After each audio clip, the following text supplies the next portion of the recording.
Love and attraction, आ ही गए तुम। Love भी अट्रैक्शन है। Yes sir. हाँ, यस पर लव थोड़ा सा खास अट्रैक्शन है। लव अट्रैक्शन है ऊंचे से ऊंचे के प्रति। लव अट्रैक्शन है सच्चाई के प्रति। लव अट्रैक्शन है असली सुंदरता के प्रति।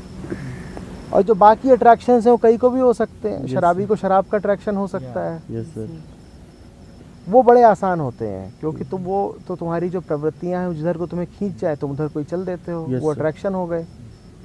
बता रही है ना, समझ यस रही? सर। जब वो कोई भूखा है उसे खाने का अट्रैक्शन हो जाएगा। जब प्रॉपर्टी होती है मतलब उसका, हाँ बिल्कुल, शरीर की ये प्रॉपर्टी है कि उसे अट्रैक्शन बने रहेंगे। मन की भी ये प्रॉपर्टी है कि वो इधर उधर जो भी देखेगा वो उसकी ओर आकर्षित हो ही जाएगा। ये सब हमारे ज़िंदगी के अट्रैक्शंस हैं। ज़िंदगी इनसे खिंची खिंची चलती है और ये सब मटेरियल अट्रैक्शंस हैं। एक अट्रैक्शन मन का ये भी होता है कि मन सच्चाई की तरफ जा रहा है, मन वास्तविक सुंदरता की तरफ जा रहा है, उसको प्रेम बोलते हैं। यस। बाकी सारे अट्रैक्शन स्वार्थ के कारण होते हैं। प्रेम स्वार्थ के कारण नहीं होता, प्रेम का कोई कारण ही नहीं होता। एक ऐसा अट्रैक्शन होता है वो जिसकी तुम कभी वजह नहीं जान पाओगे। एक ऐसा अट्रैक्शन होता है वो जिसमें तुम्हें कोई प्रॉफिट नहीं मिलेगा, लॉस ही ज़्यादा मिलेगा। एग्जाम्पल सर, हाँ, एग्जाम्पल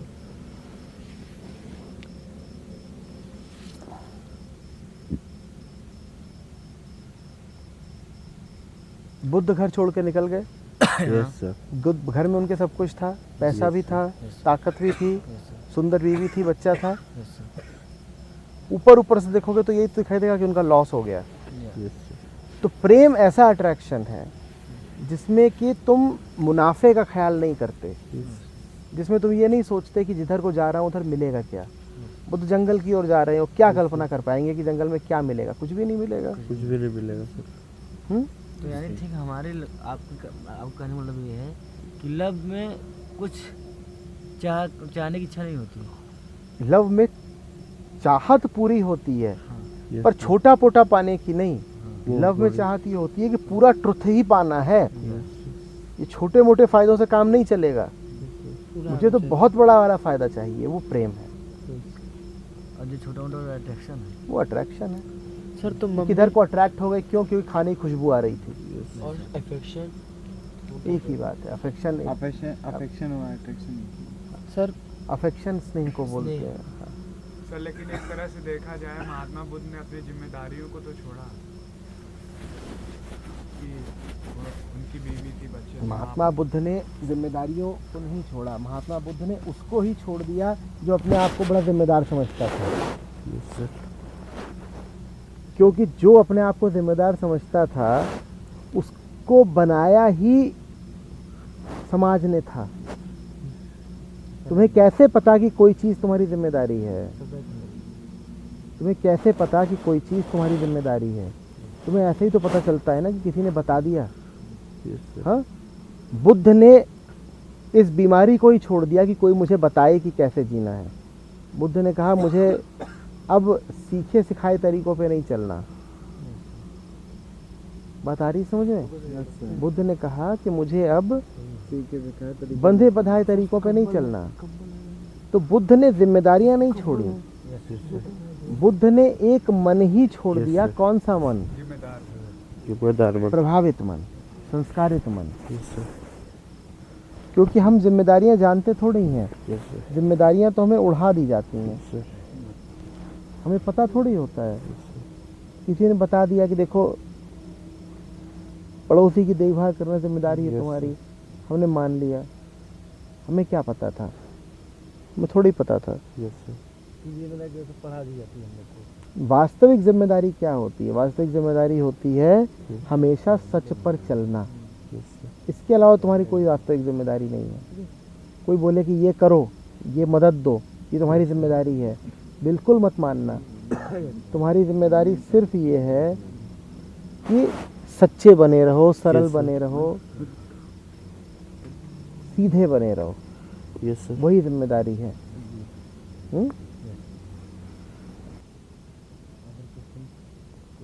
सर माँ बाप का प्यार कैसा होता है? बेटा इंसान होते हैं, वो भी सहानुभूति पूर्वक तुम्हें देखना चाहिए। इरादे तो जैसा तुम लोग बोल ही रहे थे अभी बाहर कि इरादे तो नेक ही होते हैं उनके, पर चूंकि वो भी है तो इंसान ही, इसीलिए बहुत संभव है कि प्रेम की जगह उनके जीवन में भी सिर्फ आकर्षण हो। मतलब सर एक माँ होती है, जैसे छोटा बच्चा होता है तो अपनी रोटी उसे दे देती है खाने को, तो सर वो क्या है? तो देखो माँ क्या कर रही है इससे बहुत मुश्किल है बता पाना कि माँ वो क्यों कर रही है, कहाँ से आ रही है। काफ़ी संभव है कि माँ अपने इस वक्त छोटे बच्चे को दे रही हो रोटी और सामने भिखारी के 2-3 बच्चे खड़े हों, जो लोग शिप्रा जाते हैं उन्होंने देखा होगा कि वहाँ वो सब गुब्बारे वाले बच्चे वगैरह, लेकिन वैसा यहाँ पे है कौन? वैसे तो तुम्हारे जॉय सर हैं और देखा नहीं है तुम लोगों ने वो सब। क्या बोला? शिप्रा? नहीं, वो तुम लोगों के कॉन्टेक्स्ट से बाहर की बात है। क्या सर? वहाँ स्टॉल लगते हैं नोएडा में। सर नोएडा तो मैं गया हूँ। हाँ तुम गए हो नोएडा, पर तुमने देखा नहीं होगा ना द्वैत का स्टॉल। अच्छा बाहर वहाँ पे ये किताबें जो तुम अभी एक किताब देख रहे हो, वहाँ पे 15-20 किताबें होती हैं जो सामने रखी जाती हैं। माँ अपने बच्चे को रोटी देती है और गरीब के बच्चे वही 4-5 होते हैं, तो वही दूसरे बच्चे घूम रहे होते हैं और उनको थोड़ी उतनी तत्परता से होता है कि इनको भी कुछ कर दें या नहीं कर दें। कर्म पे ध्यान मत दिया करो कि माँ ने बच्चे को रोटी दी तो ये निस्वार्थ प्रेम का ही उदाहरण है। रोटी देने के पीछे वजह क्या है? बहुत संभव है कि तुम हिंसा में किसी को रोटी दे दो और बहुत संभव है कि तुम प्रेम में किसी को थप्पड़ मार दो। कर्म पे ध्यान नहीं देना होता है, केंद्र पे ध्यान देना होता है। तुम किसी से बहुत प्यार करते हो, प्यार के कारण ही तुम उसे थप्पड़ मार दोगे अगर वो कहीं गलत हो रहा होगा। Yes sir. और ये भी हो सकता है कि तुम किसी से गले मिल रहे हो और गले मिलने में बहुत हिंसा हो। कोई तुम्हारे सामने आके कहता है कि भाई मैं जा रहा हूँ शराब पीने, और तुम उससे गले लग जाओ, बोलो क्या बात है, क्या बात है, आज तू मर्द बन गया, जा, और तुम उससे गले मिल रहे हो। तो ये लग तो ऐसा रहा है कि गले मिल रहे हो, लेकिन हो हिंसा रही है। Yes sir. बात आ रही समझ में?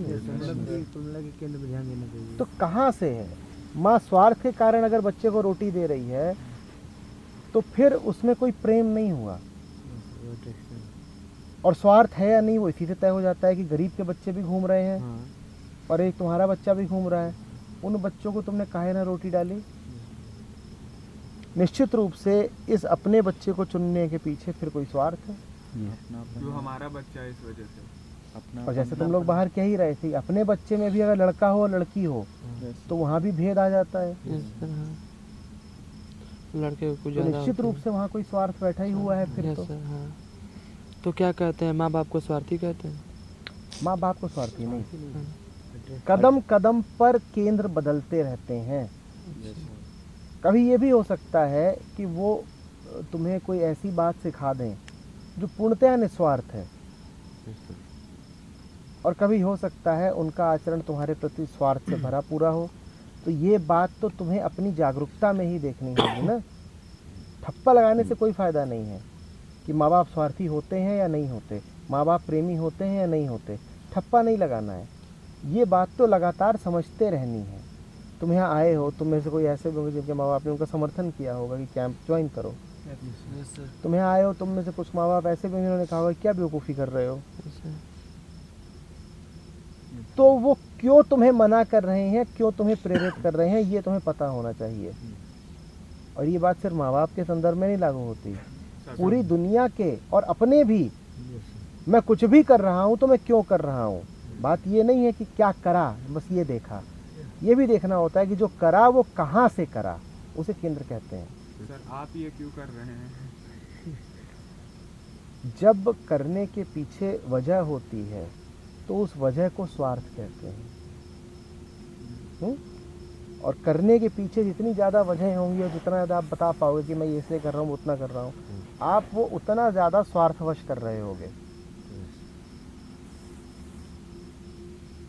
तो सर आप ये नहीं बता सकते? नहीं बता सकते हैं, बता चुके हैं। तुमने पूछा था कि वो सब छोड़ा क्यों, हमने कहा कि हो गया दंगल के बाद घर में आराम करो, तो यही वजह है।